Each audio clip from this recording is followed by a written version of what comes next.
Hey everybody, this is Perch. I want to talk about timing because timing influences a lot in comics, but it's not always apparent how. And it's one of those cases where I think people get very agitated about things that go on in comics. People get very frustrated by some of the decisions that are made, by why certain comics are published, or why certain creative teams are chosen, or customers give feedback, but then it seems like the companies take a very very long time to respond to it. Well, there's a bunch of reasons for this, and a lot of it comes down to timing.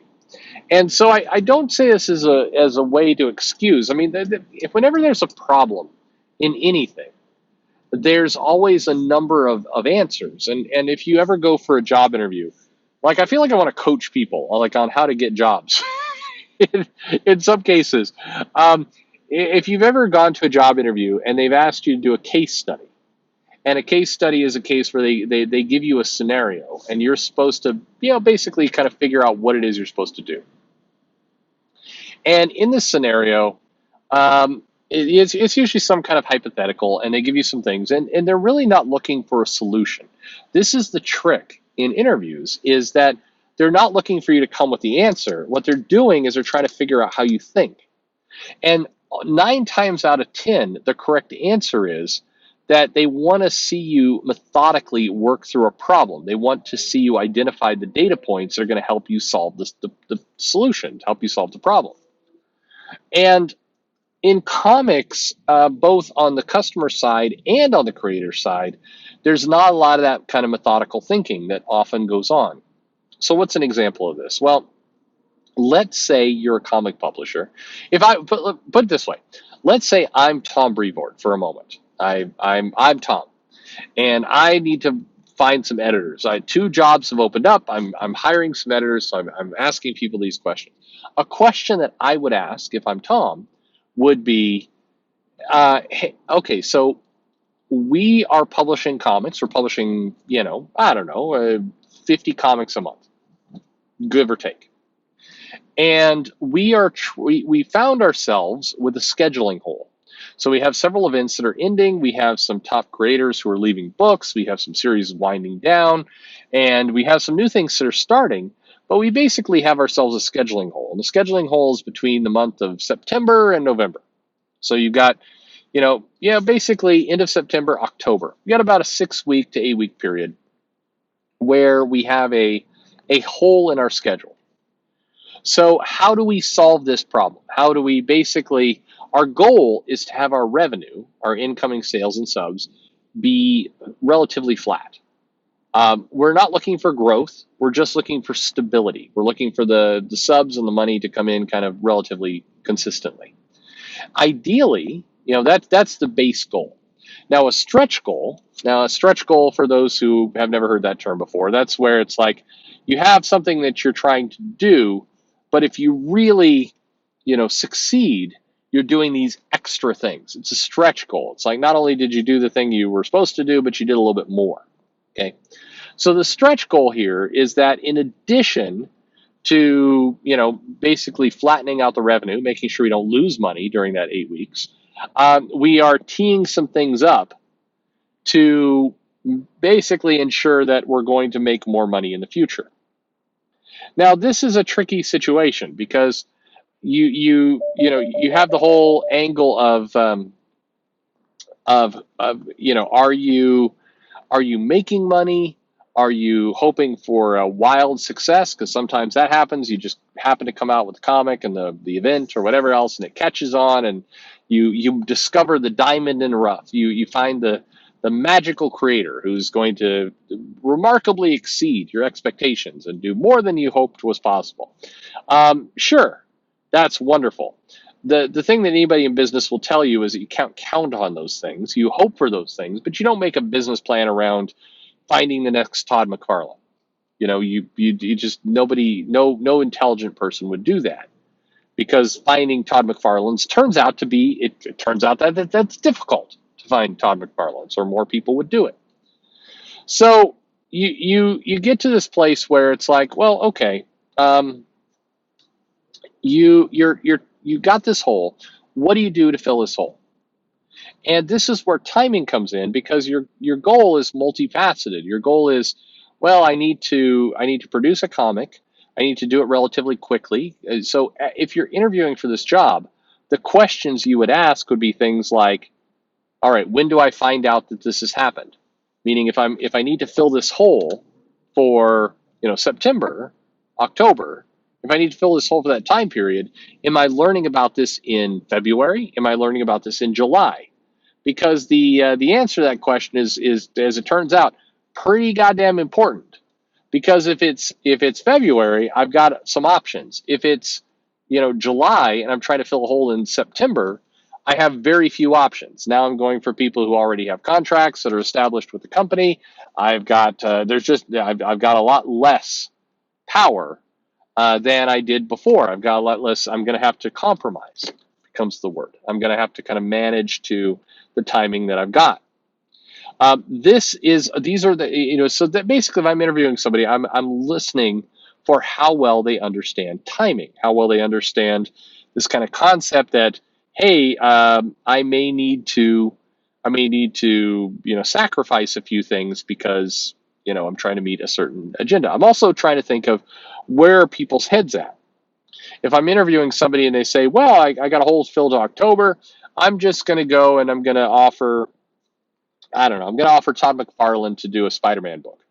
I'm like, all right, that's a cool idea. That definitely will spike sales. That's fun. But you didn't ask me the question of how much budget do I have? Because as it turns out, hiring Todd McFarlane costs a lot more than, say, hiring this guy that you found on Tumblr. So these are all things that play into how comics get decided and made. Now, the thing is that I've come to this conclusion. I may be wildly wrong about this, and I hope I am. In fairness, I really hope that this is me just being a cynic and not true. But it feels like very few people are thinking at this level. And I haven't even gotten into kind of the depth of where we can go with this conversation, because there's a whole other world of like, how are we going to market this? What kind of are there sponsorship opportunities? Is there ability to cross promote with our various media channels? Like there's a million directions you can go with this. And so I'm listening for what people are saying, but this is how comics timing gets worked. If you're a customer, if you're a fan, and you're wondering why things seem so stupid all the time, it's often because the timing is not playing in the favor of the publisher. The timing is off. Maybe these, kind of like the scenario I gave, you realize that you've got this hole for October in, say, July. So your ability to kind of, fill that hole is very limited. You've got to come up with some comics. Maybe you can delay some things so you kind of spread out the revenue. You might ask the question, do we even care? Maybe we just let October tank and it doesn't matter. Jim Shooter has mentioned this in the past, where it's better to have a month go badly than to put out garbage and potentially, give yourself a handicap for months in the future. That's very true. There's a lot of different angles in which you can take this, but timing turns out to be really important with comics. I mentioned this at the very beginning, but it's worth repeating again. Timing is what can get you really screwed up, because let's say you put out a comic and you're really confident this is a great idea. This is something that you're certain is going to make a lot of money, and it goes to market, and you discover, surprise, nobody likes this. It fails. All right, what do you do? Well, the challenge is, as a comic publisher, there may not be much you can do, because you're several months into it. You've already produced issues 3, 4, and 5. You've already paid somebody for this. You can't just say, well, all right, we're not going to do that. You've already spent the money. So now you're playing a very different game of, for lack of a better word, mitigation, where your goal is just to cancel this series as quickly as you can, and hope that you don't lose too much money off of it. But meanwhile, your customer base is sitting there going, why are you so stupid making this comic that isn't selling? And you're like, yeah, I get that it isn't selling, but I'm already committed. And that's something that happens in comics all the time. And I see criticism that happens on a not a regular basis, but a fairly regular basis, I see people critique um, comics with the like, I don't understand why we're publishing this. It's like, well, it was a good idea in May. Now it's September. The moment has passed, and we're still printing this thing. This is true. The other thing that happens is sometimes comic publishers get very timid or tepid about the comics they're producing, and so they'll commission an artist for, say, 3 issues, and the artist does those 3 issues, and the artist turns out to be relatively popular, a good commodity, and the artist goes and gets other work. Meanwhile, the comic turns out to be a success. It's not, it's successful. However, you've now got a problem because issue 4 needs to come out, and the artist who'd done the first 3 issues has got some other work. They've gone and signed a different contract. They're doing different things. You've basically lost them. They've got another gig. And that's not necessarily your fault. You didn't necessarily have the confidence in the comic to commit to more issues than that to get to get the artist signed up, but the artist is gone. So now what do you do? This scenario happens all the time as well, and you see customers going, "Well, what the hell? Why did the art team go into the toilet on issue number 4? What happened? Like, why didn't we retain the artist?" And the answer is, well, we didn't know that the book was going to be successful, so we didn't extend a long-term contract, and now we had to go for a plan B. But nobody wants to say that out loud because you sound like an idiot when you say that out loud. These are all the things that kind of go on with comics. Timing is a pretty big deal, and it's one of those things that I think customers often forget, because to them, they're just buying the comic, they're consuming it, and they don't understand all this stuff that happened months beforehand. And it's, it can be pretty annoying, but it still is a factor to the overall production of the book. So, by the way, I don't say this to say, hey, if you're a fan and you're a customer and you're pissed about some part of the book, you shouldn't be angry. No, you can be angry. I mean, there's nothing wrong with being angry. But understand that these are some of the answers to your questions. I see a lot of customers. They show up in my comments from time to time. I also see them kind of responding to creators on social media. They're like, well, why did this happen and why did that happen? And I'm like, well, the answer is often timing.